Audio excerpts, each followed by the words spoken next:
নিগার সুলতানা জ্যোতি, সাথী রানী, নাহিদ আক্তার, সুবহানা মুস্তারি, দিলারা আক্তার, তাজি নেহার বাংলাদেশ নারী ক্রিকেট দলকে টি-20 বিশ্বকাপের জন্য শুভকামনা। কেউ থাকেন কানাডা, কেউ দুবাই, কেউ আবার ইউরোপে, তবে সবাইকে এক করেছে বাংলাদেশ ক্রিকেট বোর্ড। বাংলাদেশ নারী টি-20 বিশ্বকাপের যে দল, সে দল ঘোষণা হলো বাংলাদেশের এই প্রবাসীদের মুখেই, যারা সারা বছর যুদ্ধ করে কষ্ট করে বাংলাদেশকে রেমিটেন্স পাঠান। তাদের মুখে উচ্চারিত হলো নিগার সুলতানা জ্যোতি, নাহিদা আক্তারদের নাম। কারণ বাংলাদেশের এই যে প্রবাসীরা, তারাই আসলে বাংলাদেশ দল যখন বাইরের মাঠে বিদেশের মাটিতে খেলতে যায়, তখন তারাই কিন্তু বাংলাদেশ দলকে সাপোর্ট দেন, বাংলাদেশকে সমর্থন যোগান। ফলে বিদেশে গিয়ে বাংলাদেশের কখনো মনে হয় না যে তারা একটা বিদেশ বিভূয়ে দেশে চলে এসেছেন, তাদের কোনো সমর্থক নেই। 250-টিরও বেশি ডিজাইন অপশন নিয়ে ওয়ালটন স্মার্ট ফ্রিজ, বোঝে আপনার প্রয়োজন। বাংলাদেশের ক্রিকেটাররা সবসময় সেই সমর্থনটা পেয়ে থাকেন, তার কারণ যেই প্রবাসীরা, তাদেরই সম্মান জানাতে বিসিবির এমন আয়োজন। প্রবাসীদের মুখ থেকে আসা এই বিশ্বকাপ দলে অবশ্য খুব বড় কোনো চমক রাখেননি নির্বাচকরা। নিগার সুলতানা জ্যোতির নেতৃত্বে সংযুক্ত আরব আমিরাতে যাবে বাংলাদেশ দল, যে দলে ডাক পেয়েছেন এখনও জাতীয় দলে অভিষেকই না হওয়া তাজ নেহার। অন্যদিকে বিশ্বকাপ দল থেকে ছিটকে গেছেন অভিজ্ঞ অলরাউন্ডার রুমান আহমেদ। বাংলাদেশ নারী দলকে অনেক অনেক শুভেচ্ছা।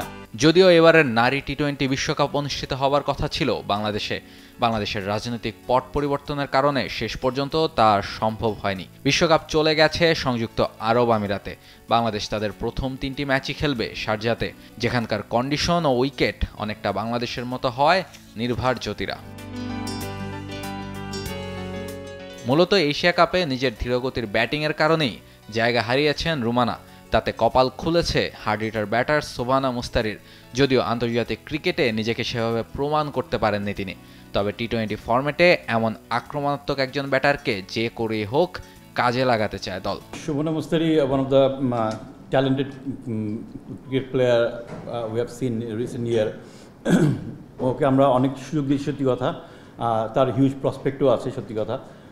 আমরা যেরকম আশা করছি সেরকম পারফর্ম করতে পারছে না, বাট যে প্লেসটাও খেলে নাম্বার 3-তে, আমাদের হাতে ওই রকম অপশনটাও এখন আপাতত নাই। সুবহানা মুস্তারি ক্যান ব্যাট নাম্বার 3, তারপরে যদি তারপর এখান থেকে পিছিয়েও ব্যাটিং করতে পারে, ফ্লোটিং ব্যাটিং।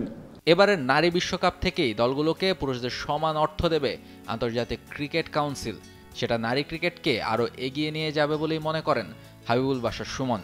তার মতে এতে করে উঠে আসবে আরও অনেক নারী ক্রিকেটার। তাদের ম্যাচ ফিস বেড়েছে, স্যালারি বেড়েছে, গত বছর থেকে এবার আরও বাড়িয়েছি আমরা। সামনে আমাদের আরও প্রোগ্রাম আছে। এটা যদি হয় তাহলে সবচেয়ে বড় সুবিধা আমাদের জন্য, ওমেন্স ক্রিকেটের জন্য, যে মেয়েরা ক্রিকেট খেলতে ইন্টারেস্টেড হবে, ইন্সপায়ার্ড হবে, যেটা আসলে খুব বেশি দরকার। আপনি জানেন যে কালচারালি আমাদের একটা ব্যারিয়ার আছে মেয়েদের স্পোর্টসে আসা নিয়ে। যখন কোনো মেয়ে তখনই স্পোর্টসে আসবে যখন দেখবে যে এখান থেকে তিনি কিছু পাচ্ছেন। তো আমরা তো একটা এনভায়রনমেন্ট ক্রিয়েট করার চেষ্টা করছি, সেটা কিছুটা এগিয়েছি। আমার মনে হয় এখানে অনেক কাজ করা আছে। সাম্প্রতিক সময়ে ভালো মন্দ মিলিয়েই কাটছে বাংলাদেশ দলের সময়। গত বছর ঘরের মাঠে দারুণ সময় কাটানোর পর এবছর আবার অস্ট্রেলিয়ার কাছে বাজে পরাজয়ের স্মৃতিও আছে। এশিয়া কাপে আবার নিজেদের ছন্দটা খুঁজে পেয়েছিল বাংলাদেশ। এবার বিশ্বকাপে নিজেদের সেরা ক্রিকেট খেলার অপেক্ষায় নিগার সুলতানা জ্যোতির দল। রাহুল রয়, T Sports. For more updates, subscribe to our YouTube channel and click on the bell icon. Follow us on Facebook and Instagram. Download T-Sports app to enjoy exciting games and highlights. Visit tsports.com.